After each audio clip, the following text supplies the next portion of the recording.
former Labor Party member, now independent, or he's running his own party called Respect.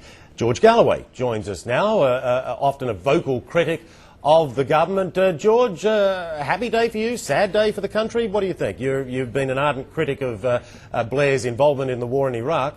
Well, the reason that he's going is Iraq. It's carved on his political tombstone, as his name is carved on the names of hundreds of thousands of people's tombstones whose lives he shed as a result of the bizarre special relationship that he had with George W. Bush. No one since Monica Lewinsky has had as close a relationship to an American president as Tony Blair has. And I'm afraid that's what's done for him. He was seen by the vast majority of people in this country to have lied us into a war with catastrophic results. If the war had gone well, people would have forgiven the lies.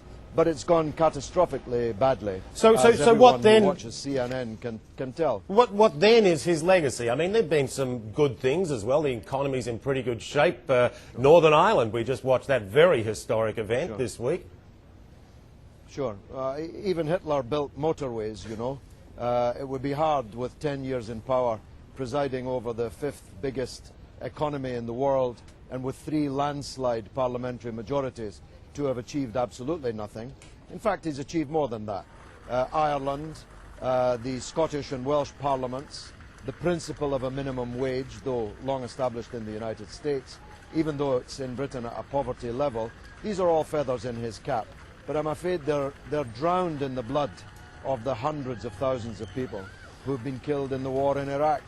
Some of them our own soldiers, far more of them the soldiers of the United States armed forces. Yeah. And of course we're now so deep into this swamp, it's difficult to know, as Shakespeare put it, whether it's bloodier to go on or to go o'er. Well, you have a lot of support, grassroots support among your own constituency, but it's unlikely the Respect Party is going to win power next time. It's going to be the Tories or it's going to be Gordon Brown. How do you look at the future? Well, you know, I'm the populariser of the phrase that Blair and Brown are 2 cheeks of the same backside. And whilst I'm temperamentally inclined towards the left cheek, in fact, they'll be pretty well identical. And that means Labour will be going down to defeat at the next election. And that's, in a sense, Mr. Blair's final legacy to his own party. He halved its numbers. He's reduced its share of the poll to lower than it was during the Falklands War, when Mrs. Thatcher in her pomp, and he's let the Tories back in almost certainly.